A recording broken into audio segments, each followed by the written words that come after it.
to the F3 podcast, where we discuss all things that pertain to faith, family, and finance. And remember, no subject is off limits.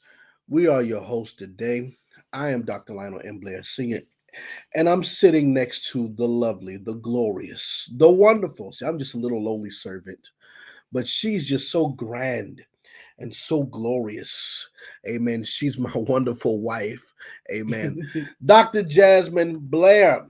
All right, we got a good one for you today, as always. Welcome everybody to the F3 podcast. I guess it's a special edition since it's your birthday, huh? Yeah, happy birthday to Whoop, me. whoop. Whoop, whoop, hooty hoo.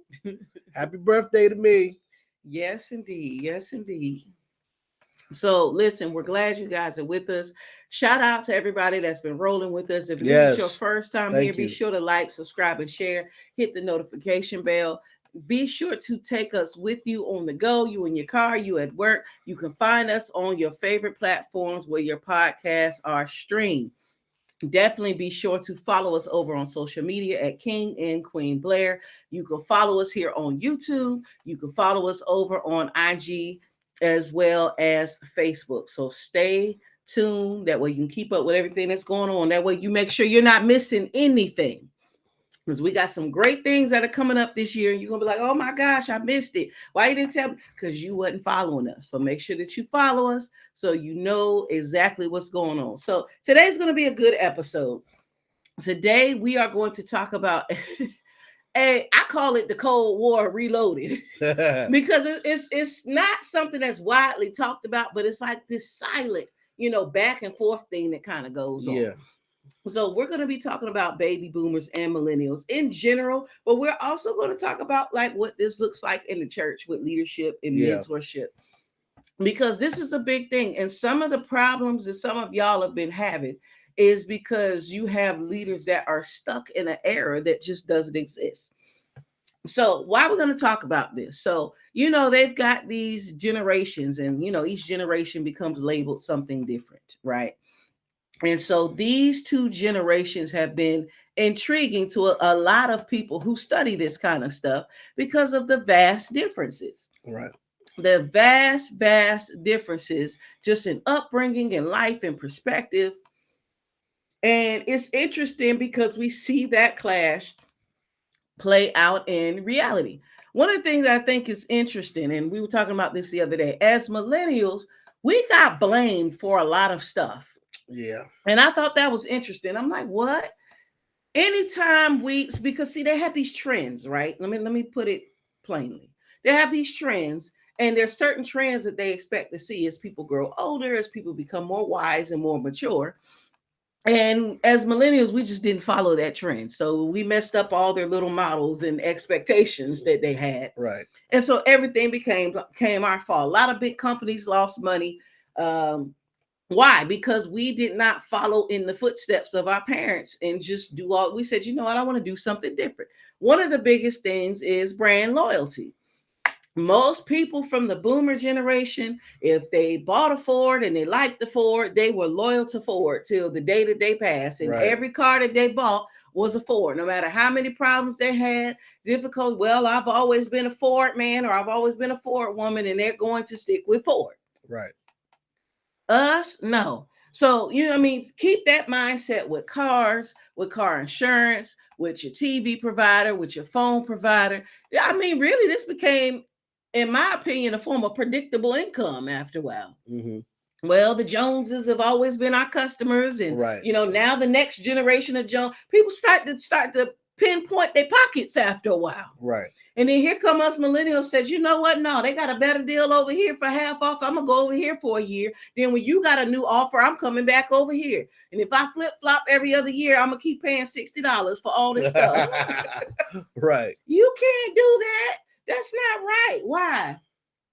It's my money. If you're going to offer somebody half of what I'm paying to be a new customer, let me go somewhere else for a year and then come back and be a new customer. Right. Or you could just keep the price and then I don't have to do all that. So there's a difference in thinking as you see the stability and the longevity with baby boomers. And that's a great thing. But then you see in my opinion, a little more innovation with millennials. Yeah. I was looking on the internet the other day, and one of the things they were talking about, just even in the workplace, the difference between having a boss and a supervisor Mm. from the baby boomer standpoint versus the millennial standpoint, and how you have a supervisor now that millennials are stepping into these roles. They're more open minded. Yeah. They tend to think differently, they show more understanding, they're invested more. And it's not saying every baby boomer supervisor is terrible, of course not, but there's a certain thought process in a certain way.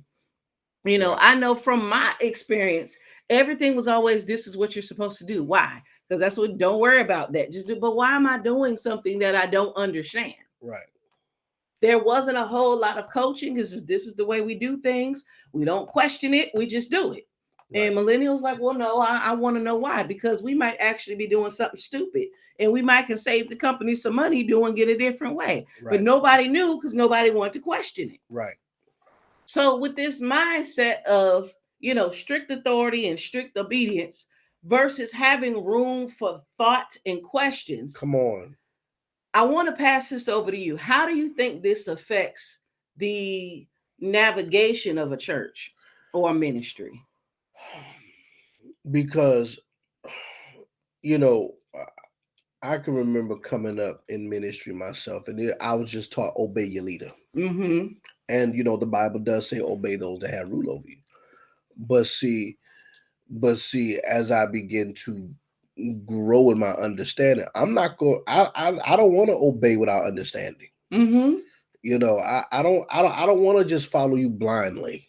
Okay, at least let us know what we're doing. Mm-hmm. So the generational gap comes when we start questioning stuff, because it's like, okay, we know our generation. I kind of had this debate with a leader one time. I'm like, listen, I know my generation. Okay, your methods worked for you, Mm-hmm. and it worked for people in your age bracket, Right. but you keep trying to disciple people in this old model that's going to be totally it's already outdated, but it's going to be almost non-existent in the next 10, 20 years. Okay.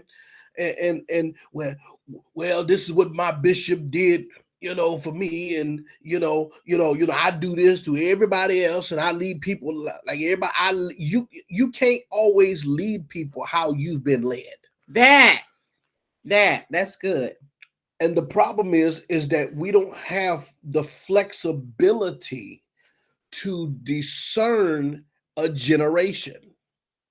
We don't have the flexibility. A lot of leaders don't have the flexibility, okay, to look at a generation and say, you know what, I need to understand this generation. You know, I look at some leaders that's in the baby boomers age bracket, okay, and very few of them have learned to adjust. Very few of them Mm-hmm. can disciple people in a millennial age bracket. Mm-hmm. Okay, very few, very few. But there's some out there that are great examples of this. Why? Because they took the time to understand. And for those of you that need clarity, we talking about the age bracket between 58 and 76 right now. Yeah, yeah. And that's important to understand. Right. Okay, that's important to understand. Because you know nowadays, it used to be proper to wear a suit in church. Mm-hmm. You did not go to church without a suit. Okay, my great grandmother loaded me up with suits. You hear me? My great grandmother loaded me up with suits out the yin yang. All right, but now I don't preach in suits like that. Okay, I don't preach in suits. I don't wear a bunch of everything that was proper back during that time period. You notice some of these millennial pastors now, they're not wearing suits like that. Mm-hmm. Come on now, they're not wearing suits. They up there on the pulpit with Gucci, Uh-oh. Adidas, okay, Nike, okay. They're not dressing up like that anymore. You understand? So how does most baby boomers handle a millennial doing it? You need to start wearing suits. Mm-hmm. You need to start dressed up. You're out of order. Now there's this argument about can you wear Gucci in the pulpit? What does that even matter? Who cares? Who cares? We majoring in the minors, Who y'all. cares if you wear Adidas or if you wear Gucci? It's just one is more expensive than the other. So what? Okay. So so so Or Hanes. Like, what difference does it right, make? right. Now, for me, I do have a standard. Like, you won't see me with ripped jeans in the pulpit. That's just my preference.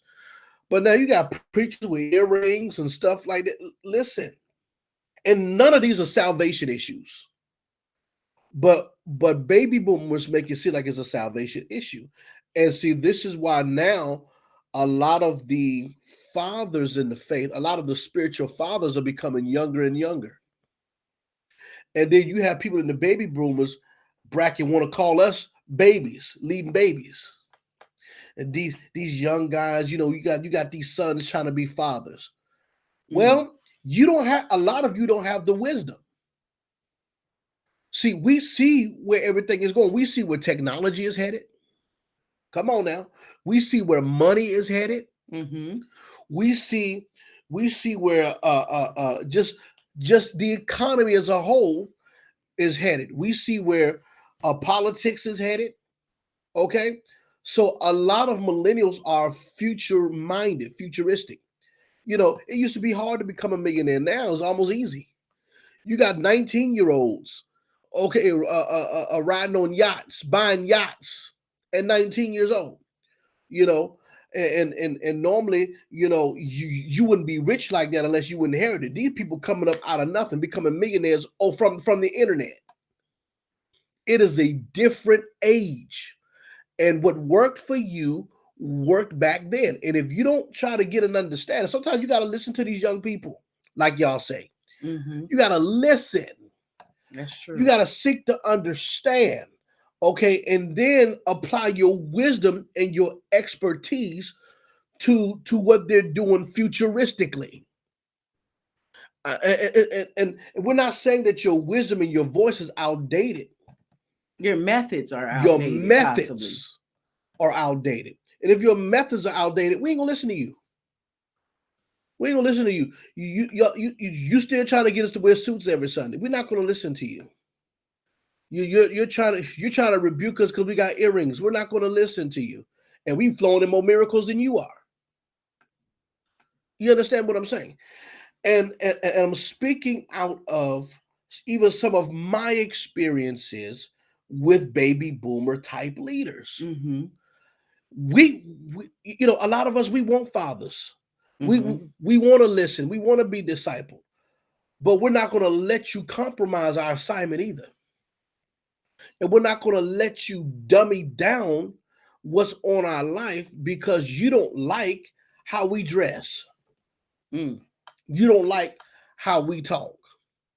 You keep trying to get us to go back to something that that the church and the world is progressing out of, That part. because the church is evolving. Come on now. Listen, our message don't change. Hear me today. Our message don't change, but our methods do. Come on now. God's dealings with man always evolve. That's why we have an old covenant and a new covenant. There's things in the old covenant you couldn't do that you could do in the new covenant. God's methods with man always grows and evolves. So you keep trying to get us to go back to something, okay, that no longer is. See, the cloud is mobile. And I believe God is doing stuff like this too because He's trying to show us that we major in the minors and we minor in the majors. Mm-hmm. We major in the minors and we minor in the majors. We harbor on things that really don't matter to God. It may matter to your tradition, it may matter to you. So if you are in the baby boomer age bracket, and if you want to have a voice and you want to have relevance in what God is doing now, guess what? The hand of God is on the next generation. Mm. And there's something about when the old and the young can can actually come together, you know, because Elizabeth, I'm reminded of Elizabeth, and I'm reminded of Mary. Both was pregnant. Elizabeth was older. She was older Mm-hmm. and pregnant with John the Baptist. Mm-hmm. Mary was younger and she was pregnant with Jesus. When Mm. they both came together, both their babies leaped Mm. and they bear witness with one another. Some of you baby boomers still got something to birth. Come on. Glory to God. But I'm gonna tell you something. It's gonna take someone younger to make your baby leap. Mm-hmm. Come on now. And guess what? Your baby gonna pave the way for our baby. Okay. Mm. John the Baptist prepared the way for Jesus. That's how it's supposed to be. But it's almost like the old prophet and the young prophet. Mm-hmm. Remember that in scripture, the old prophet and the young prophet? The young prophet was just obeying God, right?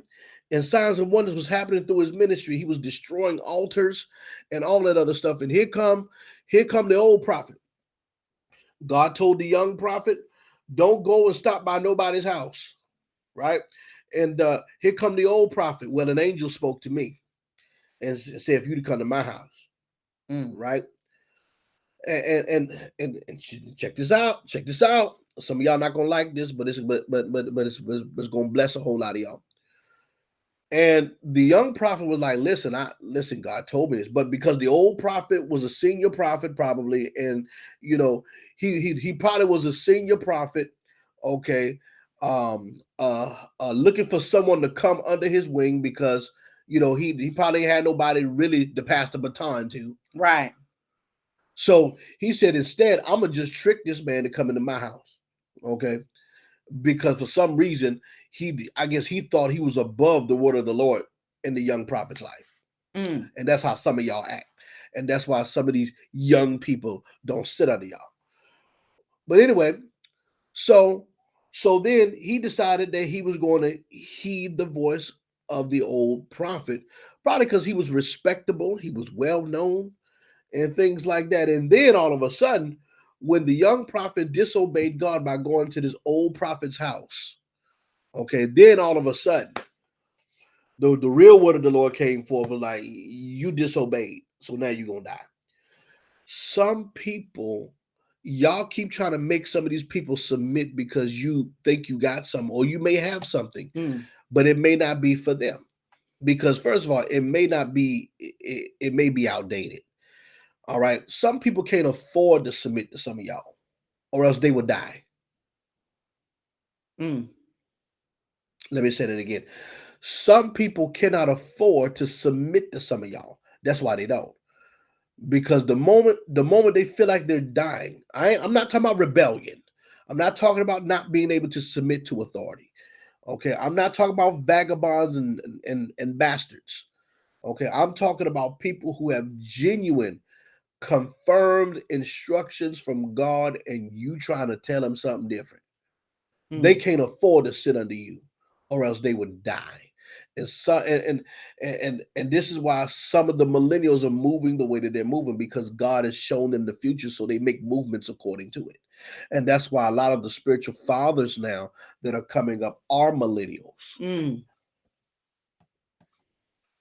They are millennials. And the grace to father is evident. And the difference is the millennial fathers are not gatekeeping.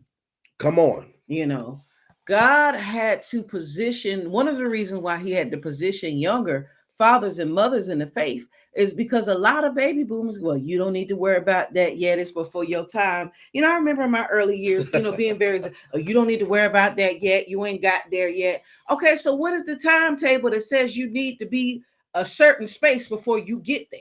Right. There isn't one. But a lot of people have done that either because they just didn't know, or the person was pursuing beyond the level that they were at or were comfortable with. So We've got to repair the damage for how many people have gotten off track or maybe are behind or stagnant because of the gatekeeping. You're not there yet, or you got to be in ministry longer to be there. Why? Says who? Right. Those disciples walked with Jesus 3.5 years. And some of those leaders, some of them baby boomers are those who sat in ministry for years. Mm-hmm. They sat in ministry for years. Okay, and before they was released. Exactly. 20 years, and then all of a sudden now you an elder after 20 years. Now you a pastor or bishop after 20 years. You know, well, I served and I paid my dues, and that's why some of them act the way that they act. Because hey, it took me a long time to get here, so it ain't gonna take you less of no. It ain't gonna take you no less of time. Are you kidding me? If you actually have something to pass on, they should be able to do it in half the time if they're following everything that you're providing for them. If it Exactly. takes that long, it needs to be because of their own hangups and mistakes, not because you're standing in the way, bullying the path to righteousness. How dare you? It doesn't make any sense. Right. It doesn't make any sense. But now we got to get to the other side of it. Yeah. Because there's, we got to make this even. We got to get to the other side of it. Because you have a lot of millennials who have took a gift and a prayer and ran with it. Yeah. No training, No no processing, Mhm. no servitude, no humility, no vetting, nobody to be able to say, yes, I've taken them through a process. I've trained them. I've laid hands on them. I don't need a spiritual father, mother. I don't need a church. I don't need nobody to back me. God called me. Such this rebellious attitude. And now you've taken to the internet or wherever, conference lines, and you have caused irreparable damage in some cases because you think you know everything. That's the other side of it. This is the most gifted generation that we've seen in a long time, but is also one of the most perverse generations that we've seen in a long time. One of the most messy, feet Come that on. run the mischief, Come on. involved in all types of backbiting and tail bearing.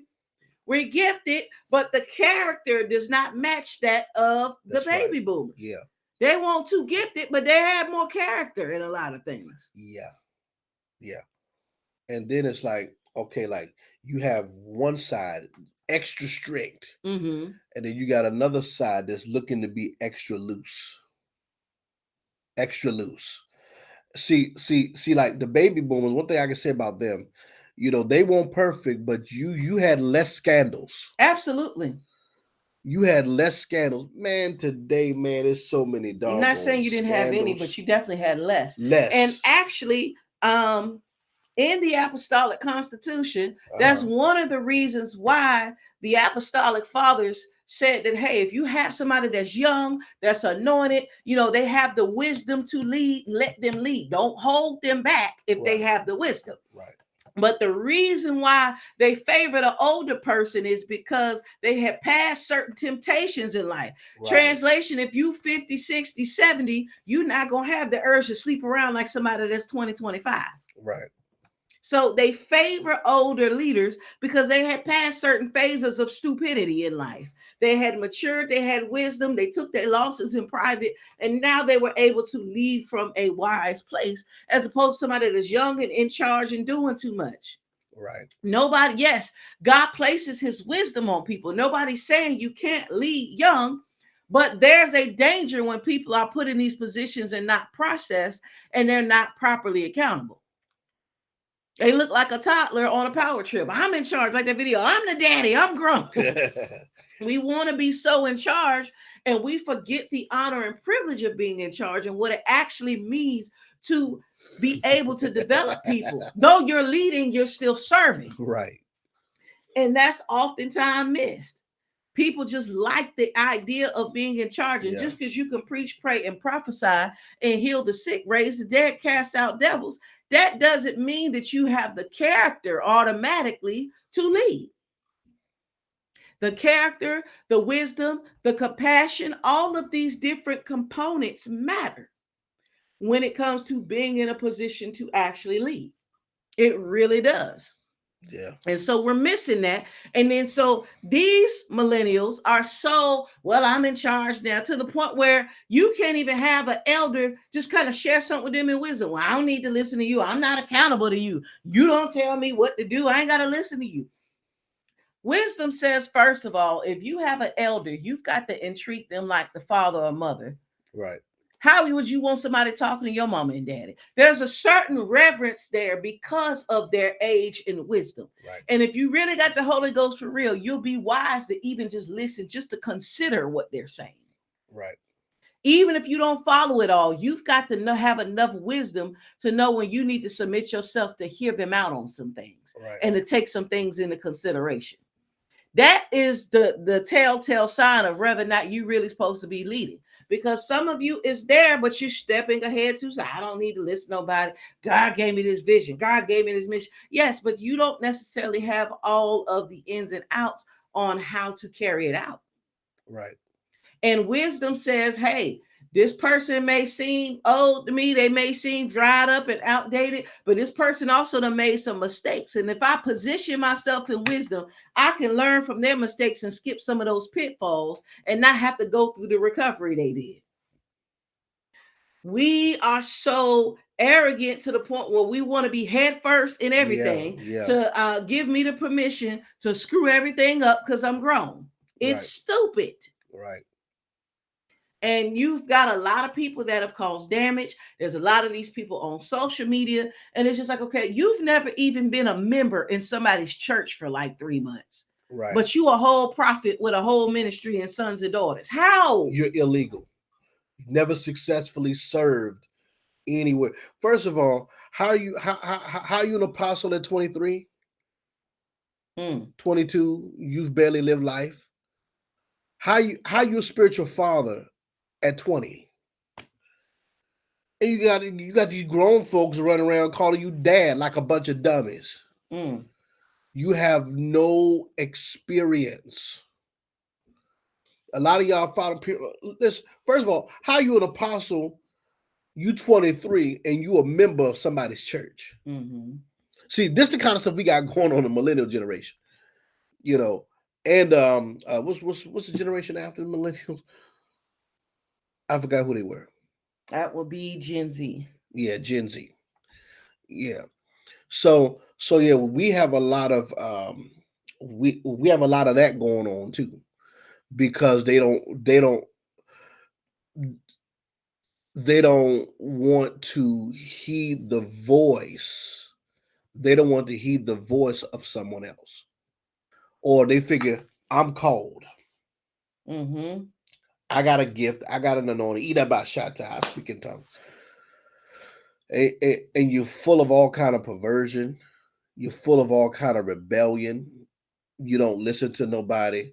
And see too, they didn't church hop back then either. Mm-hmm. They didn't church hop. They didn't hop from cover to cover and none of that kind of stuff. This the most hoppingest generation I've ever seen. Crazy. You know, and some people have legitimate stories, horror stories, and they leave. Okay, I'm not discounting the legitimate reasons to leave, but most of the time, a lot of people leave illegitimately. They don't have illegitimate they don't have legitimate reasons to leave. They just Mm-hmm. they don't like it no more, or they don't like it that they're not getting their way, or the leader really start getting on them about something. They can't take the heat, so they get out the kitchen. Oh, God said my time is up. No, God ain't tell you nothing like that. Mm. You just can't have your way. That part. And you don't stay long enough for God to complete anything in you. Mm. But you gotta run around, and we supposed to listen to you. Mm. We're supposed to receive your ministry, right? Yeah. And see, that's one of the issues I have with our generation. We lack loyalty. We lack faithfulness. And I get it. Some of us, we saw our parents come up in these harsh That's right. conditions. Some of us, we was forced ourselves in our younger years to come up in these harsh conditions in church. All right. But you can't throw the baby out with the bathwater. You cannot throw away the whole institution because you got a few rotten apples. You don't cut the whole tree down because you got a few rotten apples. You just get the rotten apples off the tree. Okay? But see, again, we throw the whole thing out. That's what we do. Mm, mm, mm, mm. And it's sad. Any closing remarks? There needs to be an understanding. Yeah, that's good. Because, see, a lot of you baby boomers in ministry and in business, you need someone to carry your legacy. Huh? And you cannot get mad if those you want to pass your legacy to have a different way of expressing it. Learn the generation that's supposed to succeed you. And to my millennial people, you know, there's a reason why God established fathers and forefathers and grandfathers and all of that kind of stuff. Their voice will never be irrelevant. All right. You just got to find the right voice. Mm-hmm. So, And there really needs to be a meeting of the minds. We got to start some kind yeah, of healing somewhere. I yeah, mean, we may not be able to solve it all because people going to feel how they want to feel. But if you are somebody that is a millennial, find somewhere to get some kind of training and mentorship. Even if you're carrying out your own vision, you still need to be connected yeah, somewhere yeah, that's going to bring you the kind of wisdom that you need to help you navigate things that you may face. And to those of you that are baby boomers, listen, if you haven't done so yet, find a successor now. Get somebody young that's almost like half your age hmm, because you know that they're going to be present in longevity long enough to carry on the vision. That successor may not be somebody in your church and it may not be your son or your daughter, but find somebody that you can anoint and appoint and go through that succession process now so that way when you do pass away, when your time comes to be with the Lord, they're not stuck holding the bag trying to figure out what to do right. because you've already trained them. So this was definitely a good episode. Listen, we want to thank you guys for joining us on the F3 podcast. Definitely, if you want to find out how you can be an avid supporter, click the link in the description box. And until next time on the F3 podcast, goodbye.